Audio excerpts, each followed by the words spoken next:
पहले तो दान विवेकपूर्वक देना चाहिए।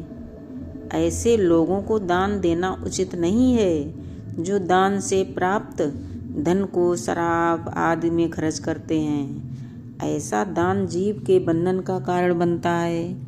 परंतु परमात्मा के साथ अभेद हो चुके महात्माओं के सुझाव के अनुसार लोक हित में लगाया गया धन परमार्थ में सहायक होता है। संत फरमाते हैं कि तन मन धन सब सौंप गुरु को हुक्म मानिए पाइए। गुरुमत पूर्ण ज्ञानी सतगुरु के बताए मार्ग और आदेश पर चलने का नाम है। यह सिद्धांत पूर्ण गुरु के शिष्य की संपूर्ण रहनी पर लागू होता है और दान पुण्य आदि का विषय भी इसमें शामिल है। प्रसिद्ध आध्यात्मिक भाई कवि भाई गुरदास जी फरमाते हैं कि पंडित पुरोहित महंत भाई मुल्ला पादरी तथा मंदिरों मस्जिदों गुरुद्वारों सत्संग घरों आदि के प्रबंधक भी इस भ्रम के शिकार हो जाते हैं कि दान का धन ऐश आराम और विलास का बहुत आसान साधन है। इस भावना को जितनी जल्दी त्याग दिया जाए अच्छा है।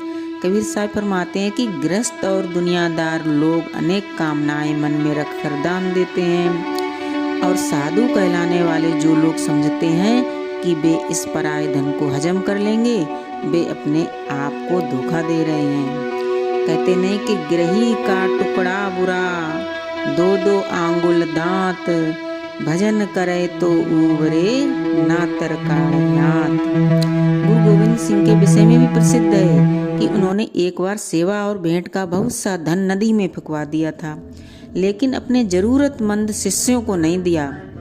कारण पूछे जाने पर आपने फरमाया कि चढ़ावे का धन जहर के समान होता है, शिष्य सतगुरु के बेटे बेटियों के समान होते हैं और कोई भी पिता अपने बच्चों को जहर नहीं खिला सकता। तभी गुरु अमरदास जी कहते हैं कि योगी लोग घर घर भिक्षा मांगते फिरते हैं, वे ये भूल जाते हैं कि इस तरह प्राप्त किए हुए पैसे पैसे और दाने दाने का हिसाब देना पड़ता है। पहले तो दुनिया का त्याग कर देते हैं और फिर उसी दुनिया के आगे हाथ फैलाना पड़ता है। ये बुद्धिमत्ता की निशानी है, न योग की न बुद्धिमत्ता की निशानी। गुरु साहिब कहते हैं कि घर घर मांगने का नाम योग या फकीरी नहीं है। जो लोग पराये धन और दान पर निर्भर रहते हैं वे मनुष्य चोले और साधु के भेष दोनों पर दाग लगाते हैं। सांसारिक आशा तृष्णा से ऊपर उठकर केवल नाम परमात्मा की भक्ति की याचना करने वाले ही सच्चे साधु और फकीर होते हैं और वे ही मनुष्य अपने जन्म को सफल करते हैं। दादू साहब फरमाते हैं कि परमात्मा के सच्चे भक्त न तो तीर्थ स्थानों पर जाते हैं और न वनों में जाकर रहते हैं, न व्रत करते हैं, न बहिर्मुखी क्रियाओं में उलझते हैं और न कभी भीख मांगते हैं। वे संसार से कोई भी आशा नहीं रखते हैं। तभी पलटू साहिब भी बड़े जोरदार शब्दों में कहते हैं कि जिन ब्राह्मणों और पंडों ने वेदों और पुराणों का टीका करके लोगों को समझाने के बहाने अपनी दुकान चला रखी है, वे बाहर से तो बड़े धर्मात्मा दिखाई देते हैं, पर वास्तव में उनका मन माया के हाथों बिका हुआ है। तभी इस दोहे में समझो कि वेद पुराण पंडित वाचे करता अपनी दुकान है जी, अर्थ को बूझ के टीका करे माया में मन बिकान है जी। संतों के जीवन का चरित्र पलटू करते हुए पलटू साहिब उनकी ऊंची रहने की ओर संकेत करते हुए फरमाते हैं कि संतों का जीवन धीरज सब्र संतोष से भरपूर होता है। उनके मन में दुनिया की कोई चाह नहीं होती है। जिस प्रकार हंस कभी घोंघे नहीं चुंगते और शेर कभी घास नहीं खाते, उसी प्रकार संत जन कभी भिक्षा नहीं मांगते हैं। और पलटू साहब ने आटे दाल की दुकान करके निर्वाह किया, कभी किसी के आगे हाथ नहीं फैलाया और न किसी से कोई भेंट स्वीकार की। हजरत सुल्तान बाहू ने भी विद्वानों और हाफिजों की आलोचना करते हुए कहा है कि वे अपनी विद्वता पर गर्व तो बहुत करते हैं, लेकिन उसे गली गली बेचते फिरते हैं। अनेक लोग और परलोक दोनों नष्ट हो जाते हैं, उनके लोक और परलोक दोनों नष्ट हो जाते हैं। धर्म पुस्तकों के ज्ञान को इस तरह रोजी का साधन बना लेते हैं। संत महात्माओं की दृष्टि में हक हलाल की कमाई नहीं है लोगों से पैसे लेकर उनके लिए ऊंचे स्वर में किसी धर्म ग्रंथ का पाठ कर देते हैं। उनकी व्याख्या करना तो उन्हें धोखा देना है, लूटना है, कि इससे उन्हें कोई पुण्य लाभ नहीं होता है।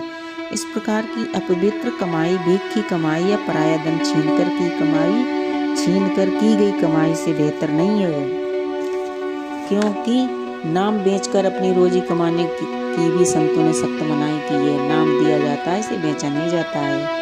हुजूर महाराज चरण सिंह जी सत्संग में अक्सर फरमाया करते थे कि नाम की दौलत संतों को मुफ्त मिलती है और उसे मुफ्त ही देते हैं। गुरु नानक देव जी फरमाते हैं कि जो नाम को बेचते हैं उनके जीवन को धिक्कार है। उनकी परमार्थ की खेती उजड़ जाती है और अंत समय साथ ले जाने के लिए उनके पास कुछ भी नहीं रह जाता। सच्चे श्रम के बिना परमात्मा की दरबार में कभी मान प्राप्त नहीं होता है। गुरु नानक देव जी के अनुसार नाम का बेचना मेहनत करना नहीं है। इसे नेक या हक हलाल की कमाई नहीं कहा जा सकता है। कुछ लोग तो परमार्थ का मार्ग बताने, सत्संग करने तथा नाम देने के बदले जिज्ञासुओं से भेंट दक्षिणा भी साध लेते हैं, परंतु जो सच्चे पूर्ण गुरु होते हैं, ऐसे संत महात्माओं ने ऐसी कमाई को निंदा योग्य कहा है। ऐसे लोग अपनी आध्यात्मिक प्राप्ति तो खो ही बैठते हैं, उनके अनुयायी भी ऐसे गुरुओं से कोई लाभ प्राप्त नहीं करते हैं। राधे राधे। कमेंट शेयर जरूर करना जी।